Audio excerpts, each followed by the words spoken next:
This podcast is part of E2C Network, where we share the whole Auburn experience. David Housel described it best. We are living the whole of the Auburn experience. You can quantify it and you can qualify it in a variety of different ways through people's lives, through different times, venues, experiences. But at its heart, at its core, the Auburn experience is all about its sports, its culture, and of course, the Auburn family.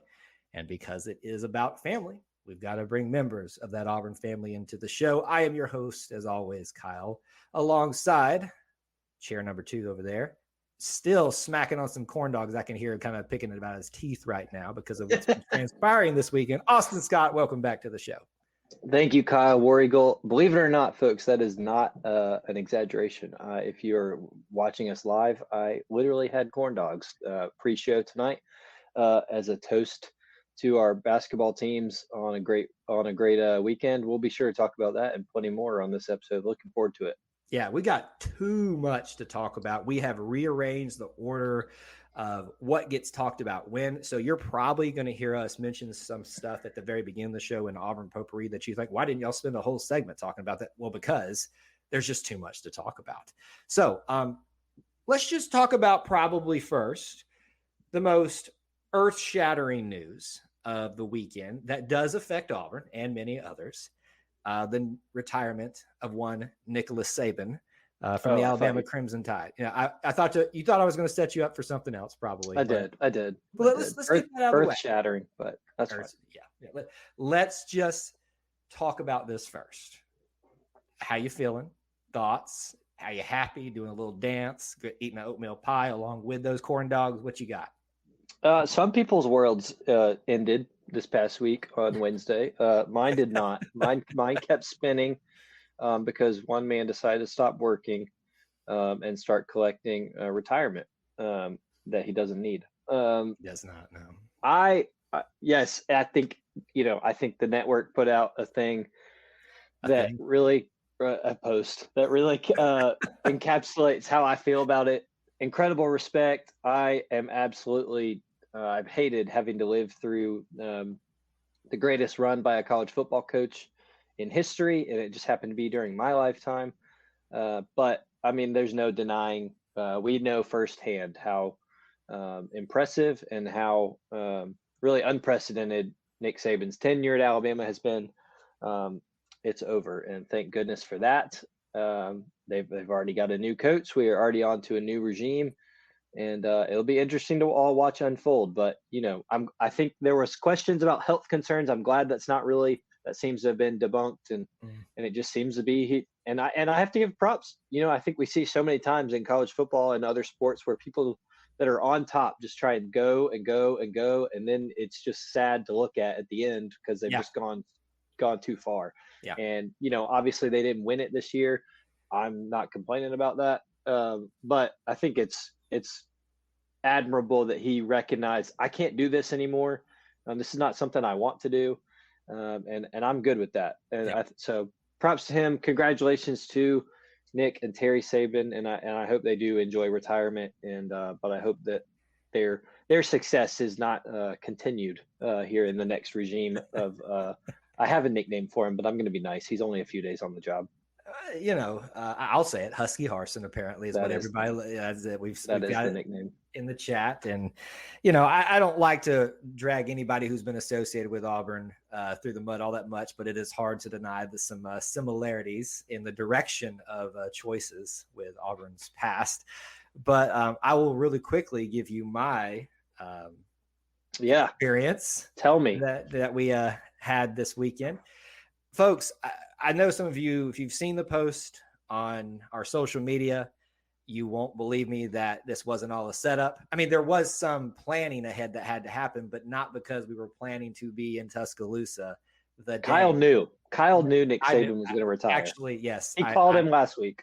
My sources told me that Nick Saban was done the entire year, and I was just waiting. So I picked this day to go visit family in Tuscaloosa, which I really would never choose to do, not the family part, but to just go to Tuscaloosa. And then just happened to have some fun while I was there. If you missed the post, we decided to, what the expression I've been using this entire weekend is, kick an ant bed and then run. I say we, it was me in the picture for anybody who's wondering, any of you Alabama fans that want to joke on the hairline or my dad bod, which I take as, compliments, frankly, because you should. I'm more mature than you.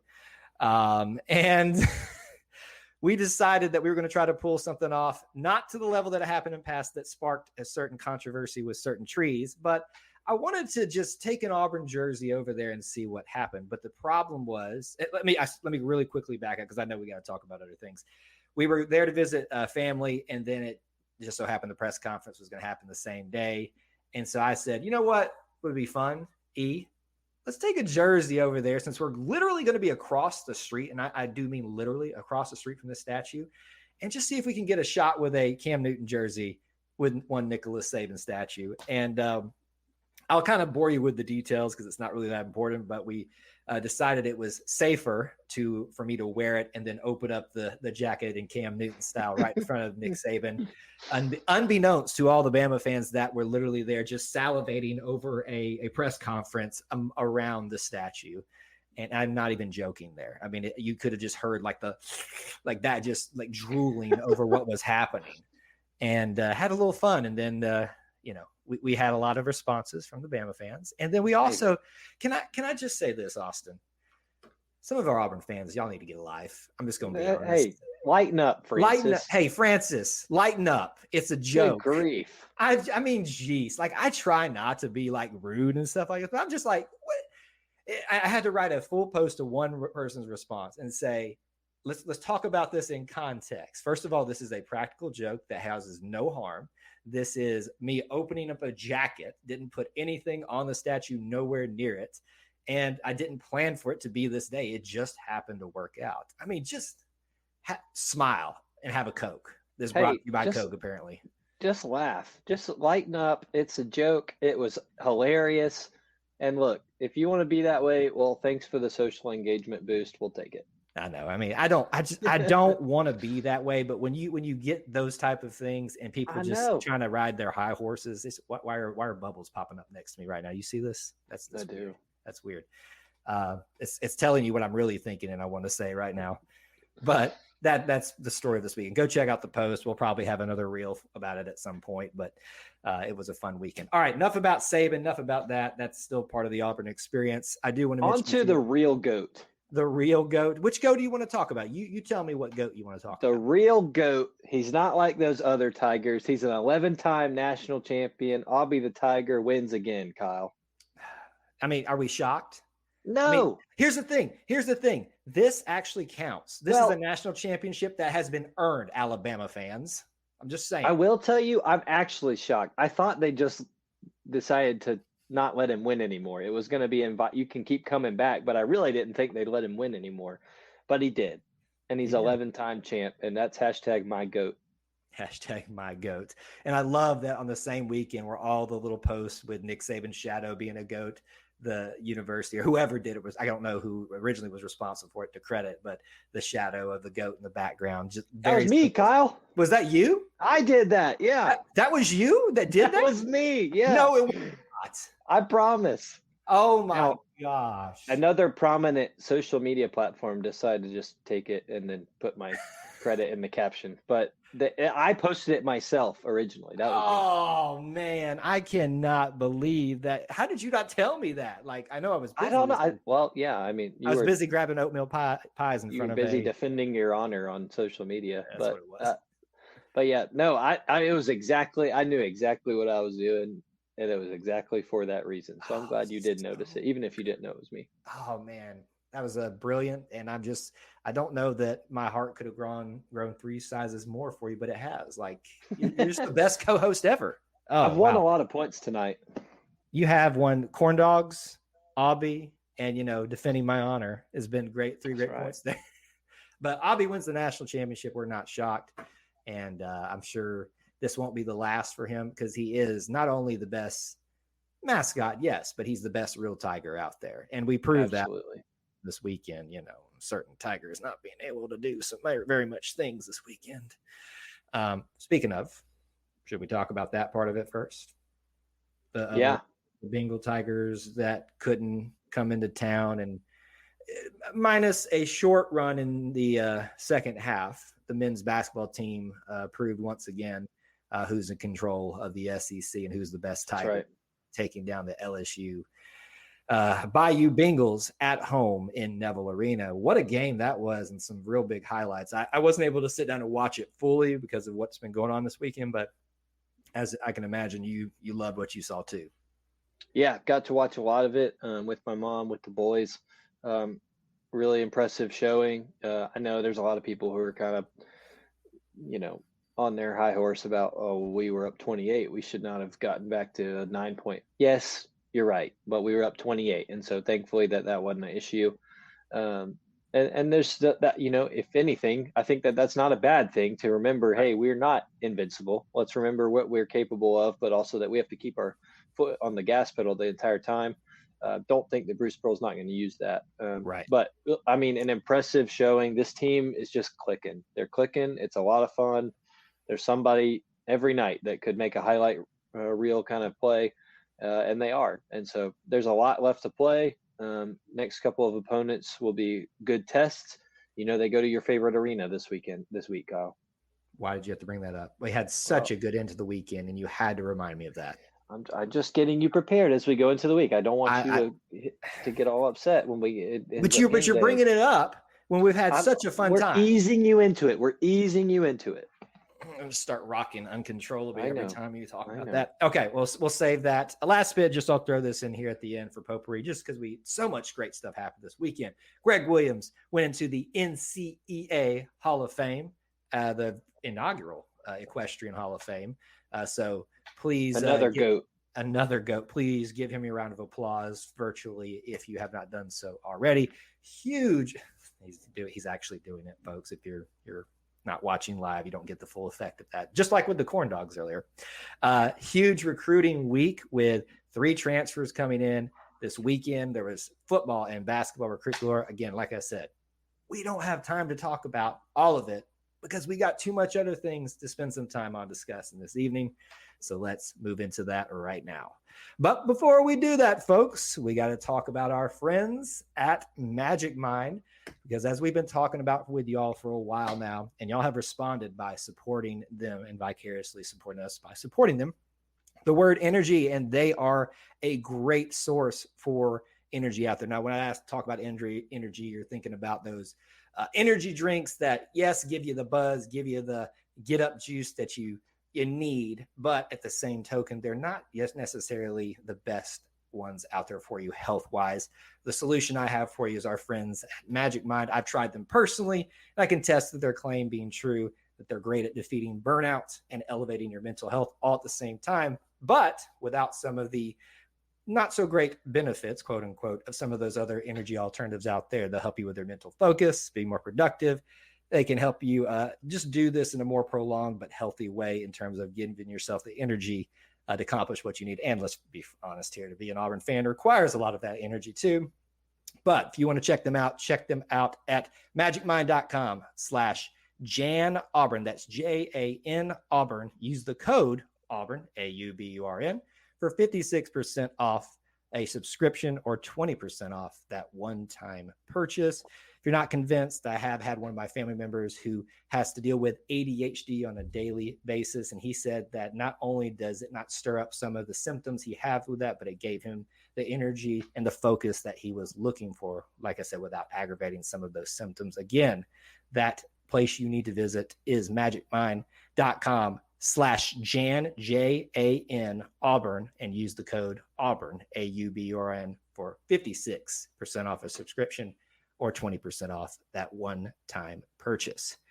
Mr. Scott, this week for Auburn football was one for the ages in terms of highs and lows. But let's just be honest about this. We got to discuss some departures, some entries, and opinions about certain things out there. So I don't really know how you want to tackle this thing. Maybe the departures first and end on a positive note. mainly focusing around coaching changes for Auburn football. If you haven't found out, well, I don't know what you've been doing other than maybe paying attention to the news across the state. But unfortunately, it pains me I know you just wave it away at this point. It's kind of boring now.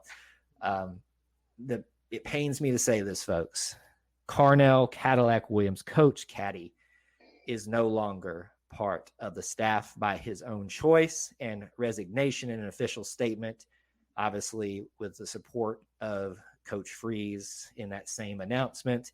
And on top of that, within 24 hours, Zach Etheridge, another fan favorite, another Auburn, I'll say legend just because of what they've been as a player and a coach now in their own right. And it's a sad reality when you lose coaches like that for whatever the reason. So I'd like us to start that way, focusing on their legacy, what they have meant to Auburn football, yes, right now, but in their entirety of their legacy. So your opening thoughts about Caddy and Zach heading off into the distance.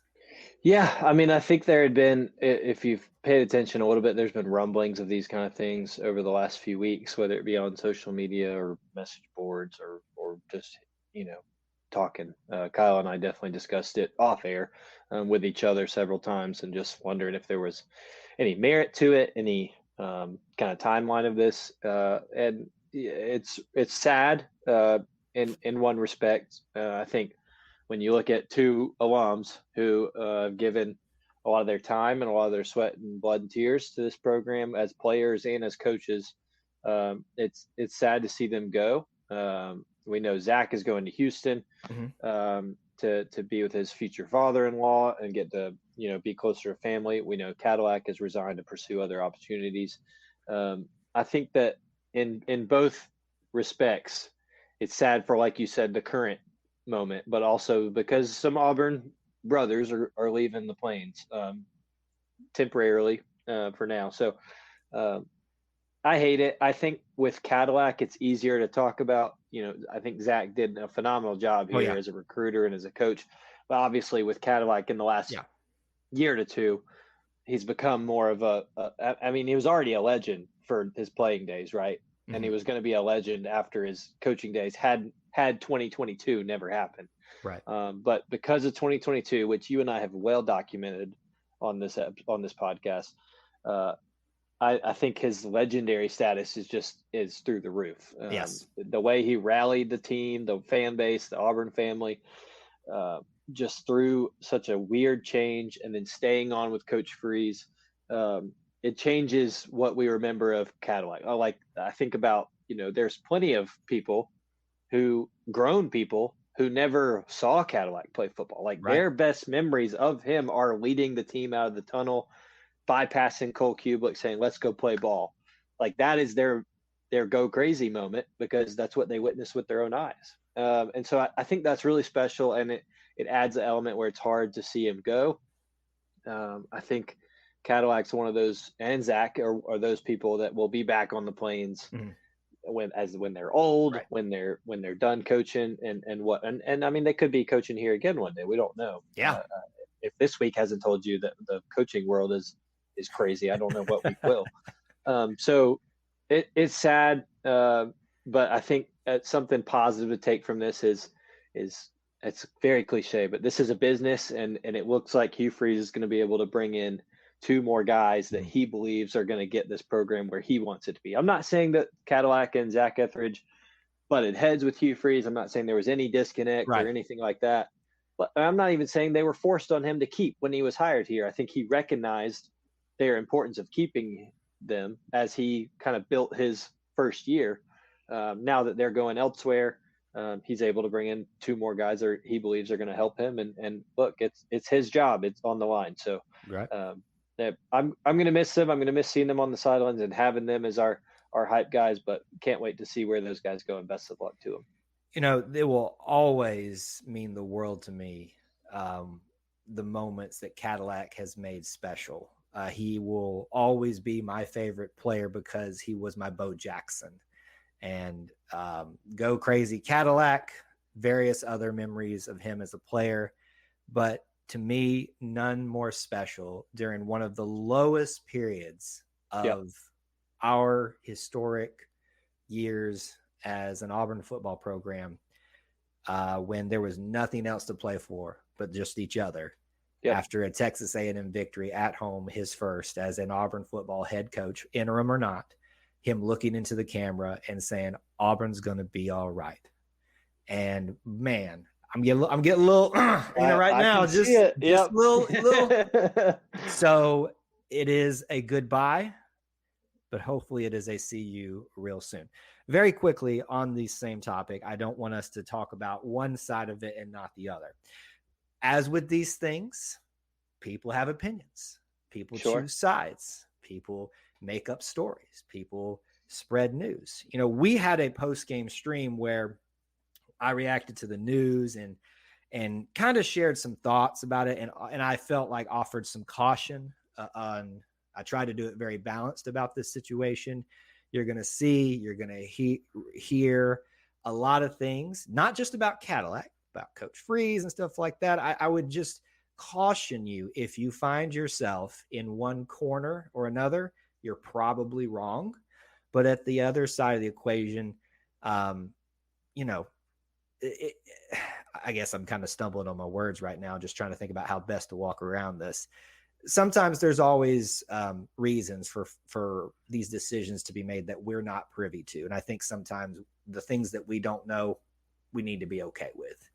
And we just hope for the best and wish not just Cadillac, but Zach as well. As much as we've gone on about Caddy, I don't want it to be lost that Zach is just as important to absolutely as a player, as a coach, that it has meant to this football program over the years. And we'll see what happens for them and what opportunities come up for them. We know Zach's, but maybe Caddy's will be in the future. Let's take the bad news, losing two greats, and talk about some additions. We've been sitting here, but since we've lost an offensive coordinator, a defensive coordinator, and at one point a defensive back coach, to figure out how this staff was going to look moving forward into 2024. And the first bit of news that we got this week, you can kind of date which one happened technically first, which one broke first. But Wesley McGriff was reported to have changed his mind and not wanting to go over to Texas A&M, wanted to come back to be a defensive back coach at Auburn. At one point, kind of left us with 3 defensive back coaches until Zach decided to leave. And then about the same time, the official announcement, co-defensive coordinator Charles Kelly, stealing him from primetime himself, an Auburn guy. So we lose some Auburn guys, we get one back. I don't know if that equals it out for you, coming back to be a co-DC. So thoughts about Charles Kelly, thoughts about Wesley McGriff. Welcome back. Absolutely. My first question to you, Kyle, is does this count as Wesley McGriff's fourth stint at Auburn? That is a good question. I'm going to say no. And I agree with you if there was nothing signed by him at Texas A&M, which we probably would never know. We probably won't. They did announce him. They did announce him. And so, but who knows? But I'm going to say no. Anyway, yeah, really cool to have Wesley McGriff. He wants to be at Auburn. He made that very clear with when he came the third time to Auburn. And I think he wouldn't have left without some other situations having not resolved themselves by the time he wanted them to. Now they have. So awesome to have Crime Dog back. I think it's going to be awesome to have him. And obviously he's really important to a lot of our players. And they've mentioned that Charles Kelly I feel like I've talked about Charles Kelly coming back to Auburn ad nauseum through the last decade, whether it be defensive coordinator, head coach. I mean, he's someone a lot of Auburn people have wanted back on the Plains for a long time. I think he's wanted back on the Plains for a long time. So really glad to have him here. Funny story, Kyle. I was at Byron Smokehouse on what morning was Saturday? That? Friday. Was it Friday morning? Saturday morning. Okay. And Charles Kelly was in there having some breakfast, and I was like, this guy. I mean, I think we've all known he's been back for a while. It just was publicly announced this week. Mm-hmm. I think he's been back really since the bowl game, or at least that's when we started hearing about it. But at Byron Smokehouse, enjoying some breakfast this morning or on Saturday morning, and so Like he I think never that's left. like he never left. I think that is a guy who's happy to be back on the plains, and it's gonna prove very beneficial for the defensive staff and the recruiting trail. Yeah, I'm happy so much to, have some clarity to the coaching staff, but to have an Auburn guy come back as we lose to makes that a little bit, makes you cope a little bit better with the loss of what happened. Also, I mean, I guess you could say we technically got an Auburn guy back in Wesley McGriff because, I mean, at what point does that start wearing off though? When you kind of go back and forth, back and forth, back and forth. I'm happy to have been wrong about him, coming back, because I was like, if you leave a third time, surely you're never coming back, at least as a coach, maybe as like an administration one day. But here I sit wrong, and I'm so happy for it. So 2 great additions. Well, a retention maybe is a better way. Sure, I like that. Weston McGriff. And that's kind of where we sit at right now, is the moment of us recording this podcast. News has just been flying this week, and who knows what this next coming week is going to look like. So we may be talking about much more then. But that's the kind of big stories that we want to discuss: the good, the bad, just a football update that was very important to get out there and talk about, so we kind of don't lose track of all the things that are going to be happening, even as we lead up to spring for Auburn football. And I'm sure we'll be talking about it again very, very soon. We are going to talk about basketball, as is not a shock to anyone else. It is after football season that takes center stage. Of course, you're going to talk about shooty hoops, round ball. But folks, tonight, we are not spending a segment talking about Bruce Pearl and the men, who are doing pretty well right now, might I add you. And as Austin displays for our live viewers, enjoyed some corn dogs himself, as Austin is doing right now. But this was his that was his corn dog. Where's the other one? Where's that second one? You got a second? This is the second corn dog that happened more recently. That happened more recently, folks. Hours ago of us recording this, Coach Johnny Harris and your Auburn women's basketball team just took down the defending national champions, LSU Tigers. Angel Reese, Coach, however you pronounce her name, how do you help me? Mulkey. I look at it and I'm like, is that like murky, but with an L? Okay. Murky, but with an L. Regardless of the hooked on phonics of it, we have taken down the LSU Tigers, which they need some hooked on phonics, the way they spell go and all that kind of stuff. Wow. I mean, what a end cap to an amazing week for Auburn, even as it began a little bit tumultuously with some other non-related stuff. But I mean, are you just over the moon right now? Oh yeah. I mean, so I knew the game was today. I knew LSU was coming into town. Like I said earlier, my mom is here this weekend, and we had just put the boys down for a nap. Or no, that's not true. We were going to put the boys down at halftime. But I told her, we flipped it over, and I said, let's watch. We're on ESPN. How many times is Auburn women's basketball on ESPN? Right. The main channel, but other than SEC I think our buddy Clint. Right. I think our buddy Clint said the first time on ESPN since 2004, which is nuts. Nell Fortner, folks. Isn't that Nell Fortner? Yeah. I believe. Yeah. Yeah, that sounds right. It's been. Am I wrong? It's either Coach Champy or Coach Nell. Maybe it is. I don't know. Champy. Either way, 2 great names. If we're having to think about that, it's been a really long time. And so we flip it over, and I tell her before the opening tip, I say, hey, we win this game, we're going to Tumors with the boys. And we both laughed and said, okay. And so sure enough, I mean, the game goes on quarter by quarter. Auburn's in it. Auburn's throwing punches left and right, and LSU's answering. And turns out Auburn takes home a victory. Another big win for Coach Johnny Harris on the Plains, and another rocking crowd at Neville Arena. So really awesome to see for Auburn women's basketball, for the Auburn family to rally around them. And what a game. I was shocked, not at the outcome as the game went on, but shocked to see just how well this team continues to play together as her career here progresses. And I know that's something you really wanted to talk about tonight. Yeah, I don't want us having this larger discussion to be lost of the significance of this particular moment right here, because this is huge. There, she's in year 3. And, one of the things that you ask yourself, a coach asks themselves, or the administration who makes these decisions, what does our trajectory look like? And there continue to be moments where you see that upward movement of just small moments, games being won, things being accomplished. But there are affirmations that we're on the right track, because as much as I love previous coaches, it just never kind of leveled off and never went down and came back up. This program is on the right track, I think, based on what we're seeing today, this season, and still a lot of season left to be playing, but over the past couple of seasons that she's been here, Coach Johnny Harris. First year, you're just trying to do what you can. Hugh Freeze learned that very well in football. And in that first year, beat Tennessee, which is like one of the stamps of, hey, we're doing something here. Even if Tennessee's having a down year, that's a big thing. Tennessee's a household name. So you do that in year 1.